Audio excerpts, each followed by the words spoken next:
बहुत समय पहले, जब भारतवर्ष के घने जंगलों में तपस्वी ऋषि मुनि तपस्या किया करते थे और सभी प्राणी सुख शांति से जीवन व्यतीत करते थे, वहीं एक अशोक वाटिका भी थी। उस वाटिका में एक दुष्ट अर्चा नामक राक्षसी रहती थी, जो अपने मायाजाल और डरावने स्वभाव के लिए कुख्यात थी। उन्हीं दिनों किष्किंधा की पवन तली में पवन पुत्र हनुमान का जन्म हुआ।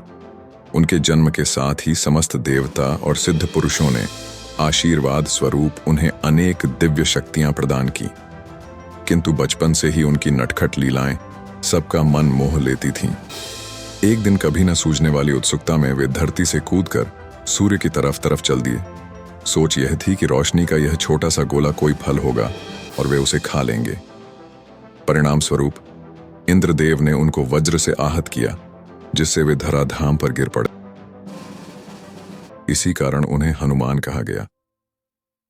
आर्चा राक्षसी की क्रूरता की खबर जब हनुमान जी को मिली, तो वे बालक होते हुए भी उससे युद्ध करने को तत्पर हो उठे। उन्होंने अपनी माता अंजनी और पिता केसरी से आज्ञा ली और आशीर्वाद सहित अशोक वाटिका की ओर प्रस्थान किया।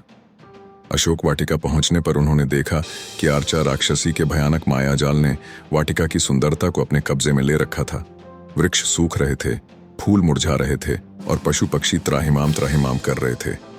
हनुमान जी ने आर्चा का सामना करने का निश्चय किया और अपने दिव्य बल का प्रयोग करते हुए उसके मायाजाल को तोड़ने लगे। जैसे जैसे वे उसकी माया का सामना कर रहे थे, उनकी शक्तियां और भी प्रबल हो रही थीं।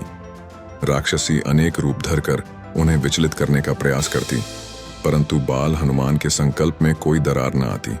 उन्होंने अपनी पवन गति से आर्चा को दौड़ाया और अपने गदा से उसके मायावी अस्त्रों को तोड़ डाला। अंततः आर्चा थक हार कर अपने असली रूप में आ गई और हनुमान जी के चरणों में गिर पड़ी। उसने हनुमान जी से क्षमा याचना की और वचन दिया कि वह फिर कभी अधर्म नहीं करेगी। हनुमान जी ने उसे क्षमा कर दिया और अशोक वाटिका को उसकी माया से मुक्त कर दिया। इस प्रकार वीर बालक हनुमान ने न सिर्फ रच्चा राक्षसी को पराजित किया, बल्कि उस वाटिका की सभी सुंदरता लौटा दी और पशु पक्षी फिर से निर्भय होकर रहने लगे। अगर आपको हमारा वीडियो पसंद आया हो तो लाइक, शेयर, सब्सक्राइब और कमेंट करना न भूलें।